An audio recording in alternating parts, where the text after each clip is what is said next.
The Lord be with you. And with your spirit. A reading from the Holy Gospel according to John. Glory to you, O Lord.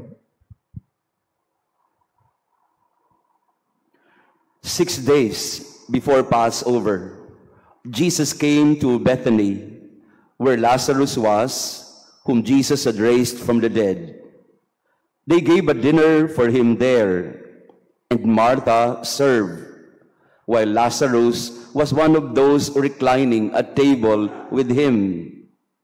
Mary took a liter of costly perfumed oil made from genuine aromatic nard and anointed the feet of Jesus and dried them with her hair.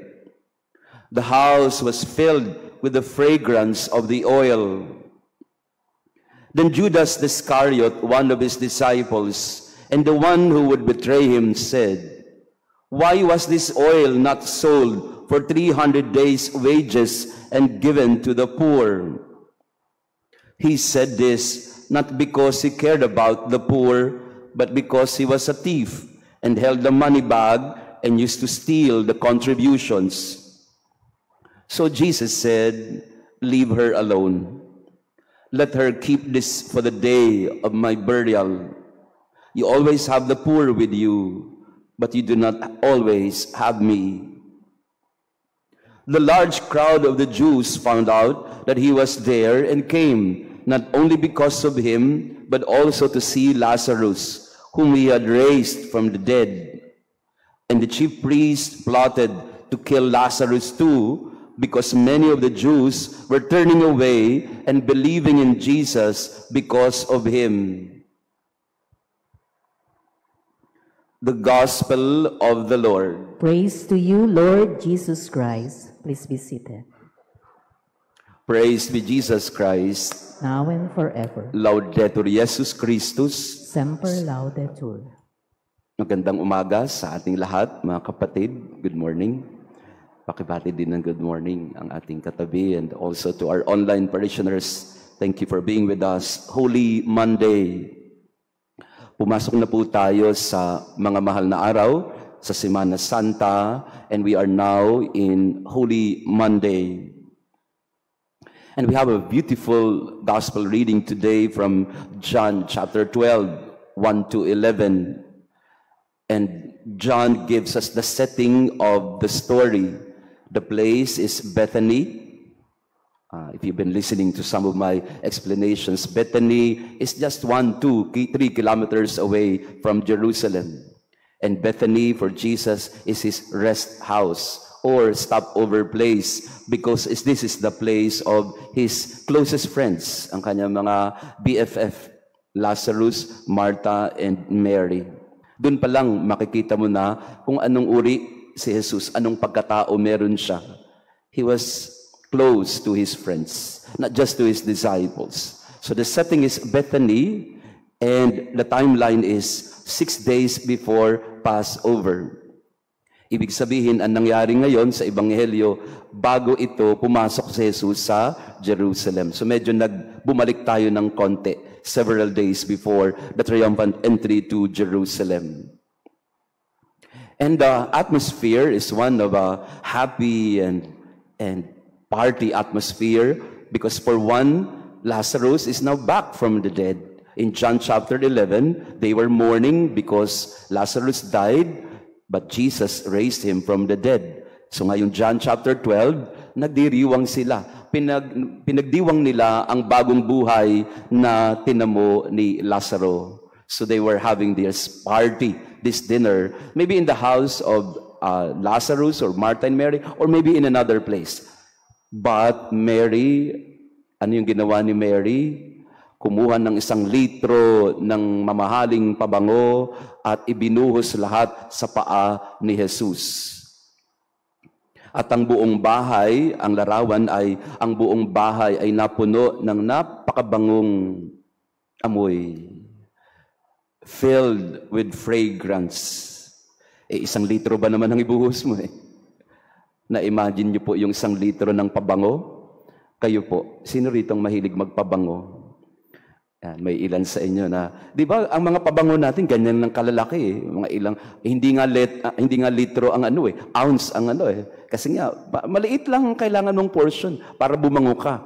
Ito, kay Mary of Bethany, 1 litro. Imagine mo yung Coke na 1.5. Yan, yun. Ganun karami yung ibinuhos na pabango kay Jesus. And of course, Martha is her usual self serving the Lord. So they're in tune with their character. Si Lazaro, nasa hapag, nakikipagkwentuhan kay Jesus. Si Martha, busy-busy sa kitchen, nagpapakain sa bisita. And Mary, of course, laging out of character din si Mary. Kasi dati tahimik lang yung bata na to, di ba? At siya ay nakikinig lang kay Jesus. Pero ngayon, she has made this gesture of outrageous generosity. Kaya nagalit si Judas eh. Sabi ni Judas, sayang ang pera. 1 litro yan. Alam niyo po yung anong katumbas ng 1 litro ng ibinuhos ni Maria sa paa ni Jesus? 1 taong sweldo. 300 days wages. Kaya hinayang na hinayang si Judas. 1 taon yan. Bubuhos mo dyan. Paa mo pa binuhos. I'd like you to enter into the story of the characters of, that surrounded people, surrounded Jesus, especially in his last days. Notwithstanding the Jews who went also to the house, nung nabalitaan nilang may party sa bahay, anong ginawa ng mga tao? Dumog. Si Martha, stress na naman sa kitchen kasi dami-daming tao. Hindi naman nila invited, pero dumog yung mga tao. Kasi gusto nilang makita hindi si Jesus si Lazaro. Gusto nilang makita yung patay na binuhay ni Jesus.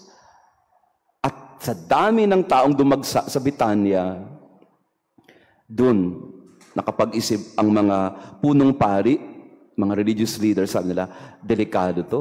Sumisikat yung mama. Huwag nating pahayaan ito. At nabalitaan din ng mga tao na papasok na si Jesus sa Jerusalem. So the chief priests plotted to kill him right there and then because they did not want him to go to Jerusalem. But he did anyway.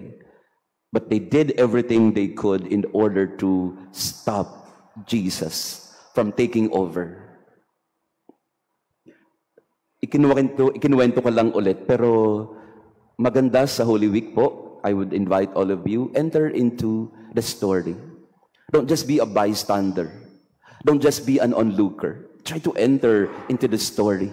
If you wish to identify with Jesus as he navigates his last days, go. If you want to enter into the character of Lazarus, why not? Martha, for me, one of my favorites is Mary. Mary of Bethany. Sa amin sa Bicol, ang tawag namin sa kanya ay Maria Betania. She's one beautiful character. First, she was listening to Jesus in prayer and contemplation. And now, ang tawag din po sa kanya ay the prodigal Mary. Kasi hindi siya nanghinayang na ibuhos kay Jesus yung mamahaling pabango. Her love for Jesus, her super abundant love for Jesus is such that she never counted the cost. You don't count the cost when you give something for the Lord. Judas was using the logic of profit, of money. Mary was using the logic of love. When we love, we don't count. We don't count. When we love, we just give. You don't count.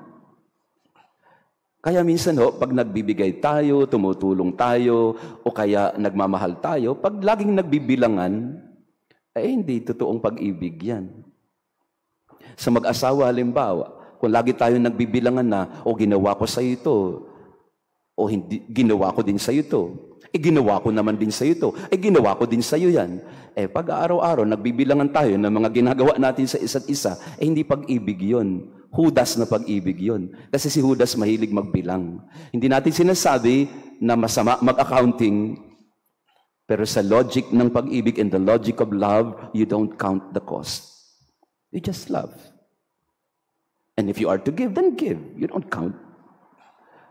And that's what we can learn from Mary. she experienced the superabundant love of Jesus for her and her family. Imagine mo nun, buhayin ng kapatid mo, di ba?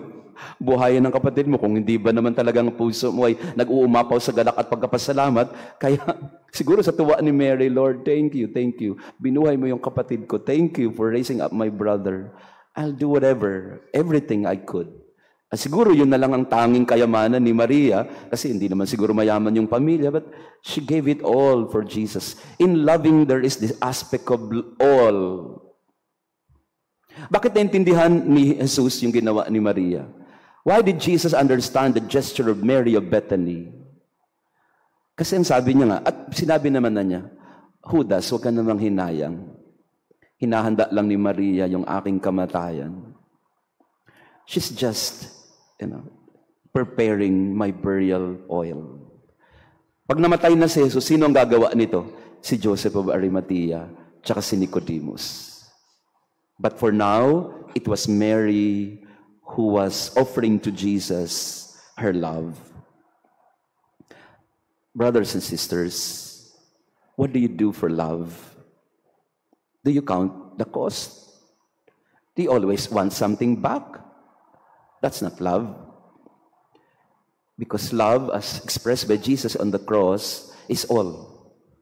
You don't count anything or you don't want anything in return for yourself. You just want to give it. And I think this is something that we can learn both from the prodigal Mary of Bethany and from Jesus himself on the cross. The prodigality of love. The reckless kind of love. Pag nagmamahal, bigay. Na magtanong. Pag nagmamahal, bigay. Huwag na magbilang. Pag nagmamahal, iaalay. Ang lahat. Holy Week na po tayo. Holy Week is the profoundest week in our celebrations because this is where we will find love till the end and love ultimate. In Jesus, in Mary of Bethany, you will see in their hearts love that is ready to give all.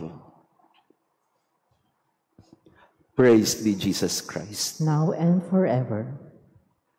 Maraming salamat po sa inyong pagdalo sa ating banal na misa. Thank you to our visitors and pilgrims and online parishioners. Salamat din po sa pagsama sa ating pagdarasal. Ngayon pong araw na ito ay dapat na kapistahan ng Annunciation, March 25, pero ito po ay ililipat natin sa April 8 dahil nga po Holy Week. So the Feast of the Annunciation will be celebrated on April 8. That's the second Monday after Easter. Mamayang gabi naman po ay meron tayong Vicariate Lenten Recollection doon po sa Paco Church.